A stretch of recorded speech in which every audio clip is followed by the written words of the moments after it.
आज का वचन, पहला पाठ प्रज्ञा ग्रंथ अध्याय 2 पद संख्या 1 और 12 से 22।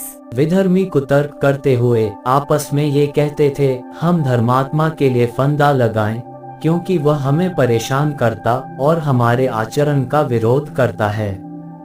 वह हमें संहिता भंग करने के कारण फटकारता है और हम पर हमारी शिक्षा को त्यागने का अभियोग लगाता है।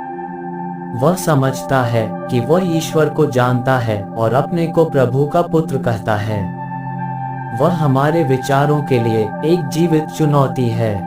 उसे देखने मात्र से हमें अरुचि होती है।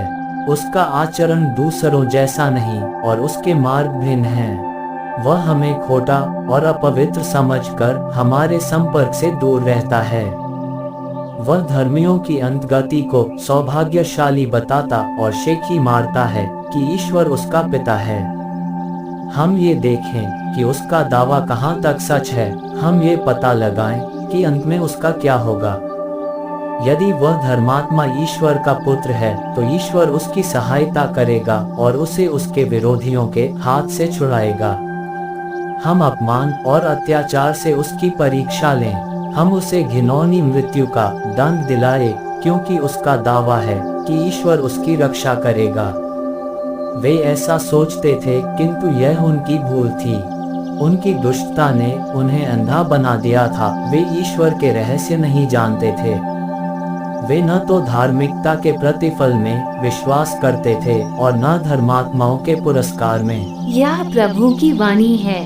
सुसमाचार संत यूहन्ना अध्याय 7 पद संख्या 1 से 2, 10 और 25 से 30। इसके बाद ईसा गलीलिया में ही घूमते रहे।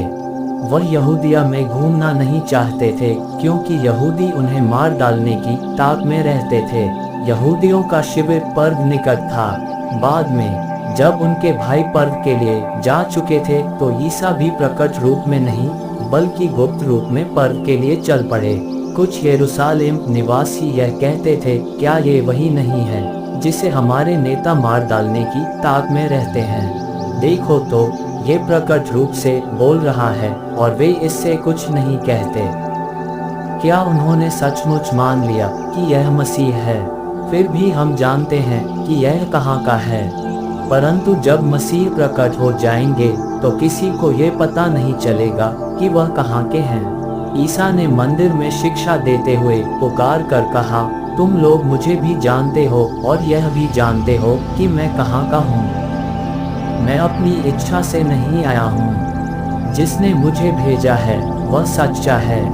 तुम लोग उसे नहीं जानते, मैं उसे जानता हूँ, क्योंकि मैं उसके यहाँ से आया हूँ और उसी ने मुझे भेजा है। इस पर वे उन्हें गिरफ्तार करना चाहते थे, किंतु किसी ने उन पर हाथ नहीं डाला, क्योंकि अब तक उनका समय नहीं आया था। यह प्रभु का पवित्र सुसमाचार है। आमीन।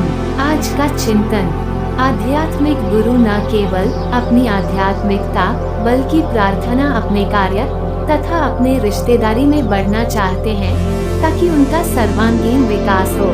ठीक उसी प्रकार चालीसा काल केवल अपने जीवन को सुधारने का समय है, बल्कि यीशु के और करीब आने का समय है।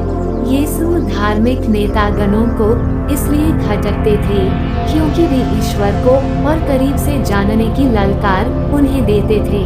पर यहूदी और फरीसियों ने अपने जीवन और ईश्वर के साथ अपने संबंधों को अपने कार्यों की सहमति पर केंद्रित किया। यीशु का साधारण सा प्रश्न ये था कि वे ईश्वर की दृष्टि में क्या है जिसने उन्हें भेजा है। ये प्रश्न न केवल हमें अपने आप से जोड़ता है, बल्कि हमारे विश्वास पर आधारित है, जो ये तय करती है कि हमारे जीवन का लक्ष्य क्या है। आमीन।